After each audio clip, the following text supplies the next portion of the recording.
आणि आज सलग 5 महिने त्या खांद्याशी खांद्या लावून निजामशाहीवर हल्ले चढवले आणि विजापूरचा अनाधिक प्रदेश मोगली सत्तेखाली आणला.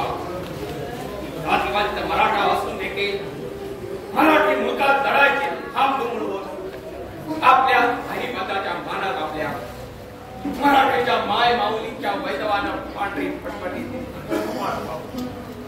आणि त्याच्या कच्च्या बच्चाने फोडलेले अंबरडे ऐकून कलिजा वाढून जात असताना देखील आम्ही स्वतःचा शब्द राखण्यासाठी ते धडाका केला.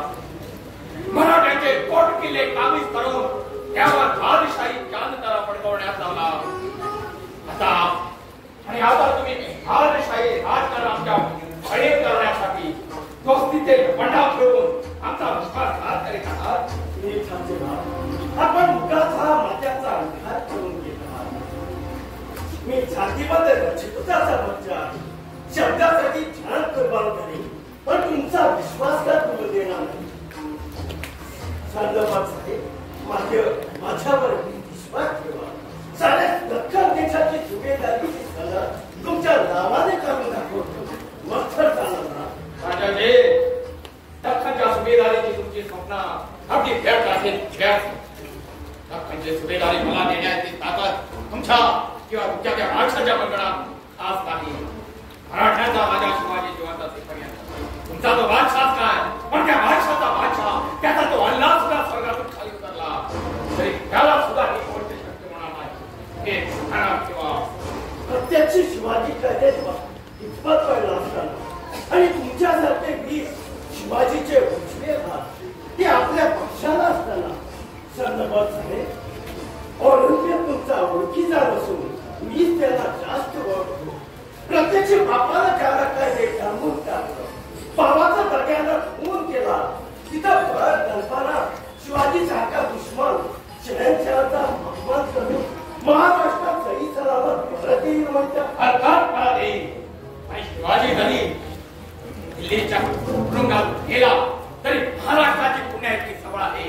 शिवाजीचा प्रतिता घेण्यासाठी घरोघर शिवाजी पैदा होऊन ते बादशाही दत्ताच्या ठिकऱ्या केल्या वाचून राहणार नाही. हे सुद्धा शिवाजी आग्र्याला गेला किंवा तुमच्या त्या बादशाच्या कपटी राहण्यापासून नव्हे तर त्या जाण्यासाठी महाराष्ट्राचा राजकारण साध्य अशी माझी पक्की खात्री आहे. असं आणि त्याच राजकीय गावातील एक गाव म्हणजे शिवाजीशी नेताजी पालकरांचा झालेला चर्चा होय ना. असे ठीक खेळाडू करून तुम्ही माझा अपमान करणे म्हणजे छंद बहादूर मिर्झा राजाच्या दिलाचा कमकुवतपणा आहे. तो शिवाजीच्या बाबतीत माझं राजकारण असतं तर हा नेताजी पालकर हयात असताना मराठ्याच्या महाराष्ट्र समूहावर वाकड्या नगरीला पारा देण्याची तुमची काय मनार होते. पण जेव्हा विजयास आली माझी ओळख करून सल्ला माझा अपमान केला ते एका वेळी ज्या दोघांना शिवाजीचे घोडे जातात त्याच वेळी दुसऱ्या त्याच्या गुणाविषयी गोष्टी करतात. म्हणजे यात आम्ही संशयाचं करीत आहे. आपण हा आपल्यावर नक्षरबंदीचा प्रयत्न करीत नाही ना. खरं हेच बोललो. या हजारवती कपी शिवाजीला मी मला शत्रू लेखला असता तरी त्याच्यातील असलेले शत्रू सांगायला काय तो शत्रूचे गुणगान करायला शुराच्याच वंशात येऊन भागत नाही राजाजी. तर त्या शुराचा कलेजा करतो.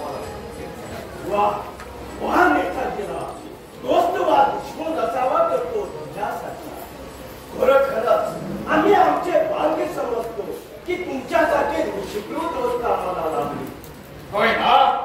मग त्या दोस्तीची कदर राखायची असेल तर 4 दिवसातच बादशाही शिक्कामोर्तब झालेली सनद आम्हाला मिळेल याची व्यवस्था करा. नाही तर माझ्यावर विश्वास ठेवा. कबूल केल्याप्रमाणे 4-2 दिवसाच्या आत आपली सनद आपल्याला मिळवून देतो अशी मी व्यवस्था करतो.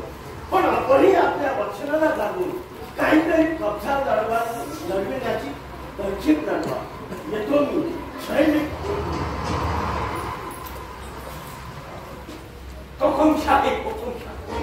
ज्याच हुकुमशाहीला कंटाळून मी आणि मराठ्याचा पक्ष सोडून आदिलशाहीत गेलो.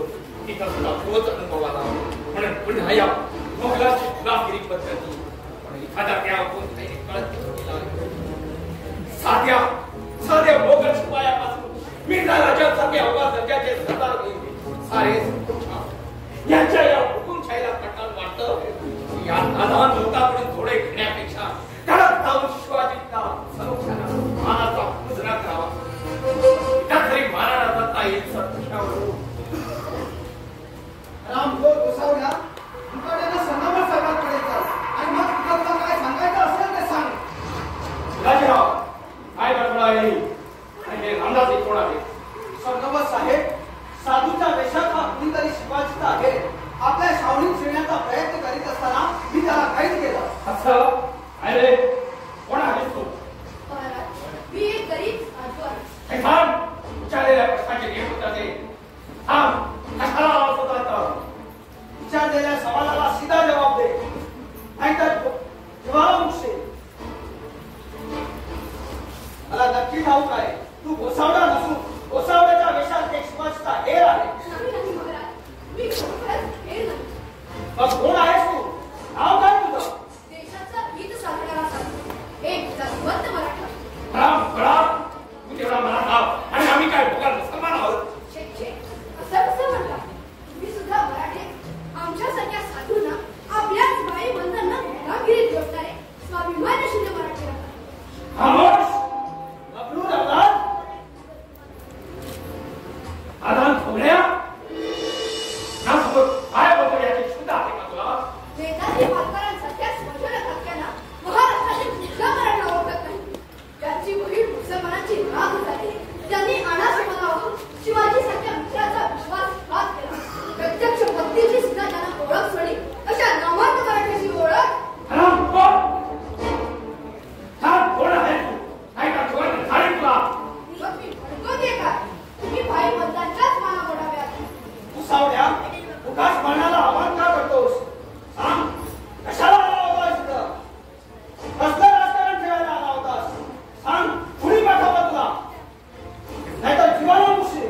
विचारे जीवाच्या भीतीला भावंगाप्रमाणे दर दिवशी भूमी बदलणारे माझ्यासारख्या एका साधूला जीवाची भीती घालतात आणि बोलतात तुमचे जीव तरी या भोगलाही जिवंत राहतील त्याची शाश्वती आहे का तुम्हाला? मूर्ख आहे सत्य.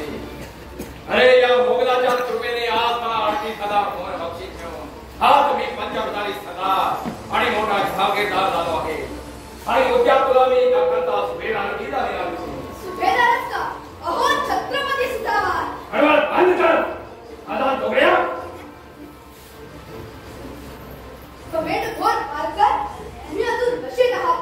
त्या दख्खनच्या सुभेदारीची तुम्हाला सुखस्वप्न पडत आहे. तिचा मालिक छत्रपती शिवाजी महाराज बादशहाच्या हातावर धुरी देऊन केव्हा चांगल्याहून सही सलामत विसरला. शिवाजी बादशाच्या हातावर तुरी देऊन आखल्याकडून निसटला. अशक्य अति अशक्य.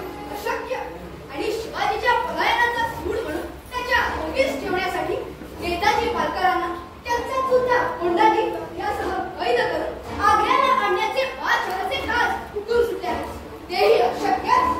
काय या नेताजीला कैद करायचे खून सोडले आहेत बादशाने.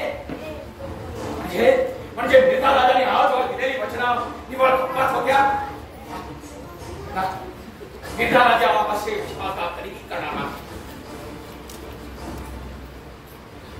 अलबत्त मिर्झा राजांसारख्या राजपुताविषयी असा संशय घेणं म्हणजे योग्य होणार नाही. संगमर साहेब हा आरामखोर खरोखरच गोसावडा नसून विचारे तोंड सांभाळून बोला. पिढीचा घरघोरी करत आलेले थांबून माझ्यासारख्या एका मराठ्याच्या शब्दावर विश्वास न ठेवणारे तुम्ही तरी जातीवंत मराठ्याची जवळ आहात ना? खराब तुझी एवढी हिंमत? नाथ ना मी निर्मला. कोण? निर्मला? माझी पत्नी? कोणीतरी सगळा चला आता. उशीर नको. या बादशाही चाकरीवर लाथ मार आणि आपल्या स्वराज्याची वाट करा. माझी एकदा माझ्या हातचा पगार सुचला आणि नावाचा पुष्प पुसून पुन्हा माझे पाय धरताना हात नाही वाटली तुला? पतीचे पाय धरताना पत्नीला लाथ का बरं वाटत? संगमर साहेब सगळा शिवाजीच्या खास खेळाकडून मला ही बातमी कळली म्हणून मी आपल्यापर्यंत येण्याचा धाडस केला. तरी 4-2 दिवसातच बादशाही पुष्पाचे खुली ते येते आणि अनर्थ उरले. ठीक आहे. मी या गोष्टीची शहानिशा करून देतो. तोवर तुम्ही इला घेऊन माझ्या छावणीत चला आणि काही टकाफटका सुद्धा तर भाना प्रमाण बाजूला सारून कडक काय करता असता चला आजी माझी स्मृतीची व्यवस्था काही ते अंमलच करण्याची काय ते त्या विचारण्यात येते